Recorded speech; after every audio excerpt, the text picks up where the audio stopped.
Baik, selamat pagi. Nama saya Jovan Andika dengan NIC CP214.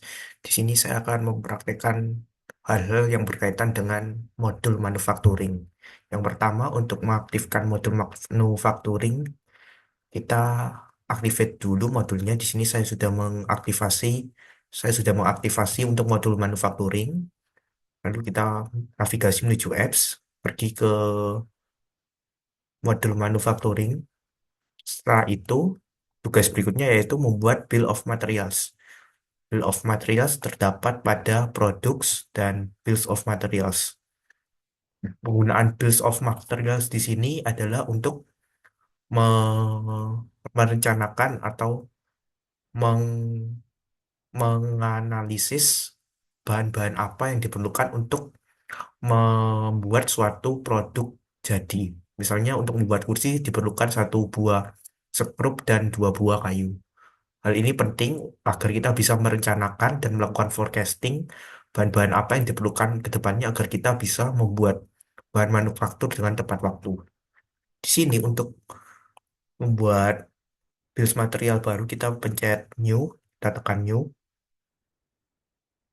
Kita sebelumnya saya sudah membuat produk yaitu kursi kerja, kursi kerja. Di sini BOM type-nya adalah manufaktur dan bukan kit karena kita akan memproduksi secara massal. Kita kuantitinya adalah satu, produk variannya adalah untuk di sini bisa macam-macam untuk produk variannya. Saya memilih tidak usah saja. Oh, atau kursi kerja, misalnya kursi kerja black aluminium. Lalu komponennya adalah San Francisco. Komponen yang diperlukan yaitu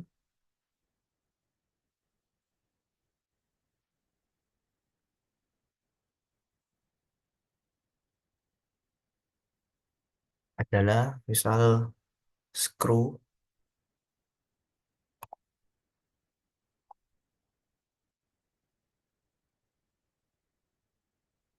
sebanyak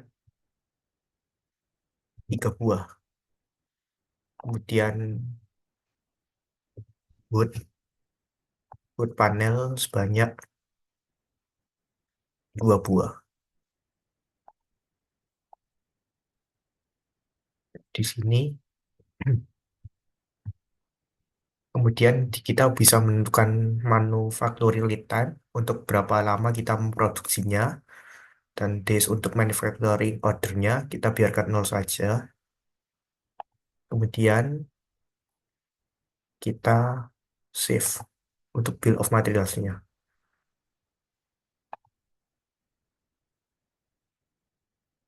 Selanjutnya yaitu membuat manufacturing orders. Di sini saya akan membuat manufacturing order baru yaitu kursi kerja untuk yang aluminium. Di sini otomatis akan terisi bahan-bahan yang diperlukan. Lalu kita buat confirm, confirm. Kemudian kita klik produce all. Nah, produksinya telah terbuat.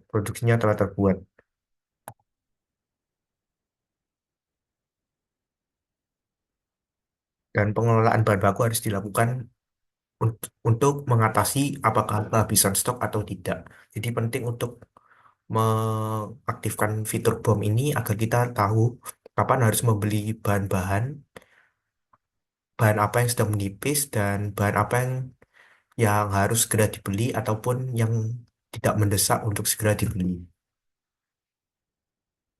Yang kedua yaitu otomasi proses produksi. Yang pertama yaitu menggunakan fitur reordering rules. Di sini saya telah membuat 2 buah produk, yaitu bahan material satu dan bahan material 2. Kita konfigurasi untuk reordering rules-nya. Reordering rules-nya telah saya set untuk auto, triggernya auto, minimal quality 8 dan maksimal quantity-nya 8, 15. Setelah itu, jangan lupa untuk vendor purchase kita isi terlebih dahulu. Setelah itu, untuk bahan material kedua juga sama, vendor purchase kita isi agar kita bisa otomatis membeli dari vendor. Setelah itu, reordering rules-nya juga sama. Saya buat minimal quantity 8 dan maksimal quantity 15 dengan cara memencet tombol new. Setelah itu, di sini ada 16 unit. Kita buat, kita ke modul manufacturing, kita menuju bill of materials. Di sini produk A untuk bahan materialnya satu dan bahan materialnya dua. Setelah itu, kita ke manufacturing order. Di sini saya sebelumnya membuat BOM yang baru, bill of material yang baru, yang sebelumnya kursi kerja saya membuat produk A. Di sini bahan materialnya satu dan bahan material duanya ada sebanyak satu. Setelah itu kita buat manufacturing orders.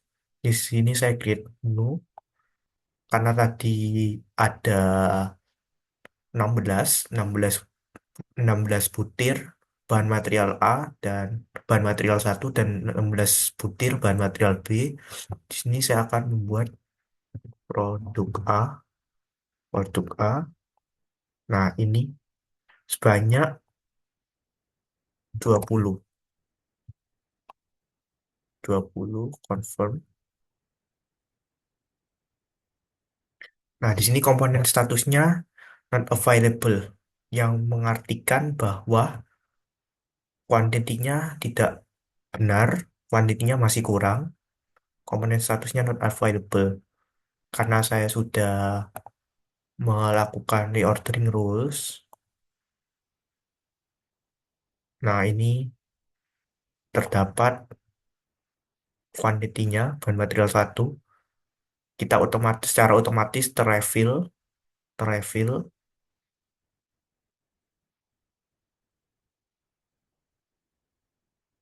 kita confirm order,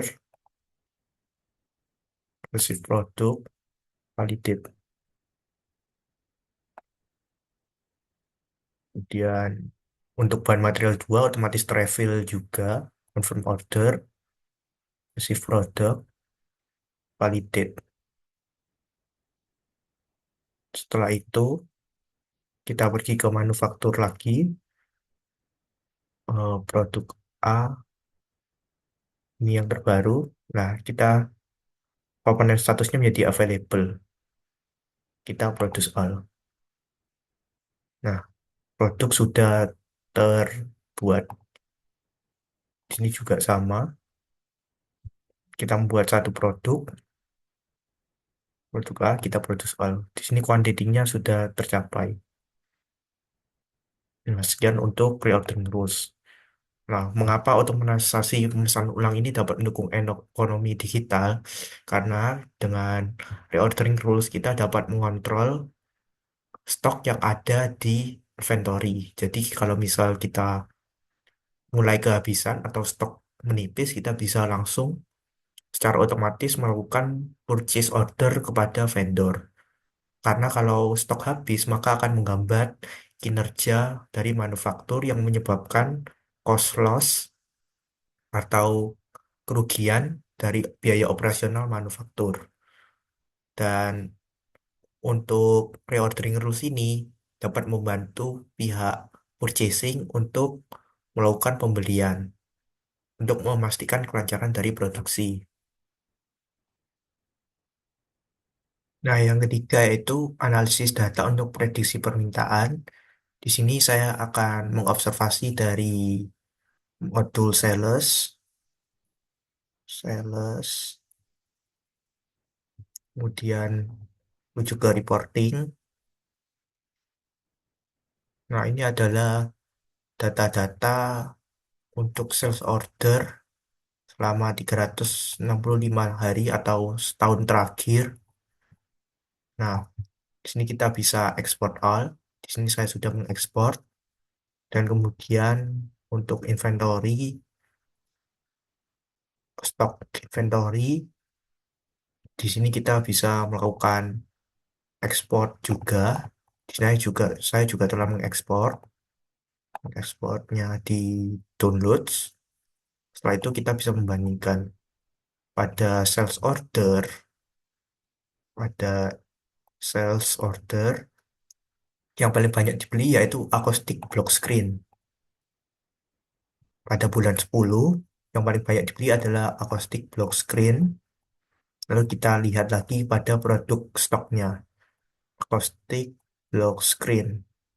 Nah, ini acoustic block screen. Kita mempunyai cost-nya 287 dan total value-nya 10 dan total value-nya yaitu 10.000 dalam US dollar atau rupiah dan kuantitinya sekian, cuma 36. Nah, kita bisa memprediksi apakah stok ini lebih cepat berkurang ataukah lebih lebih lama untuk berkurangnya dan kita bisa menyesuaikan reordering rules-nya. Kita bisa menentukan reordering rules-nya.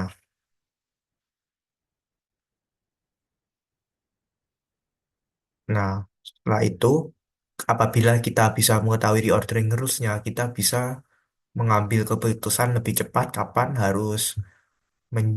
kapan musim yang tepat untuk menjual barang tersebut atau tidak melalui e-commerce ataupun secara offline.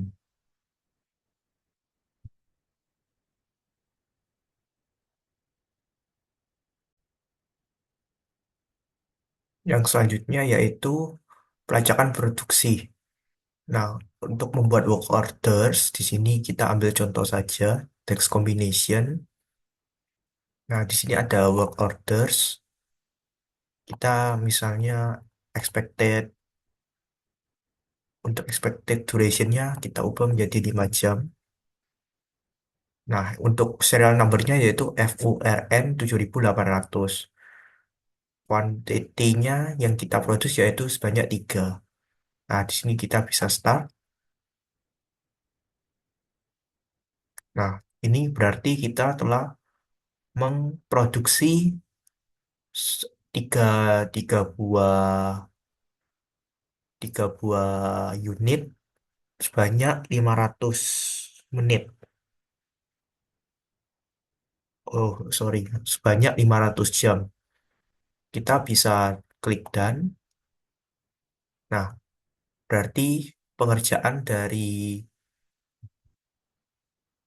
assembling unit WHMO 0001 yang berubah yang merupakan dash combination dengan nomor serial real FURN 7800 telah selesai.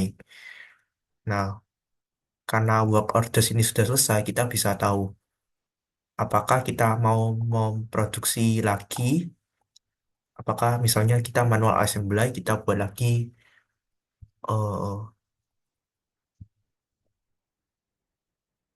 quality assurance sebanyak 2 jam. 2 jam kita start. Oh, assembly line 2. Kita start. Nah, save. Kita pencet save. Kita start. Nah, di sini setelah manual assembly kita menuju ke quality assurance yang sedang dalam proses. Expected durasinya adalah 2 jam. Kemudian real durationnya di sini bisa berjalan. Kalau kita done, nah berarti proses telah selesai. Nah, kegunaan dari work orders ini yaitu kita bisa men-tracking dari sedang berada di alur manakah sebuah produk manufaktur yang sedang di assembly atau yang sedang dirakit. Nah, ketika kita mengetahui sampai di mana proses dari pada benda yang sedang diproduksi, kita bisa bisa men-tracking atau kita bisa mengetahui apakah barang tersebut sudah selesai ataukah belum. Bagaimana hal ini bisa mendukung transparansi dan efisiensi? Efisiensi dalam bentuk pengaturan jadwal yang jelas dan transparansi ini kita bisa membuat laporan. Laporan untuk berapa lama dari manual assembly contohnya ataupun berapa lama dari quality assurance. Kita bisa melihat dengan jelas berapa lama durasi yang dibutuhkan untuk memproduksi suatu barang sehingga memperkecil kemungkinan untuk dalam tanda kutip produk menganggur atau tidak dilakukan apa-apa. Nah, sekian untuk penjelasan dari saya. Terima kasih.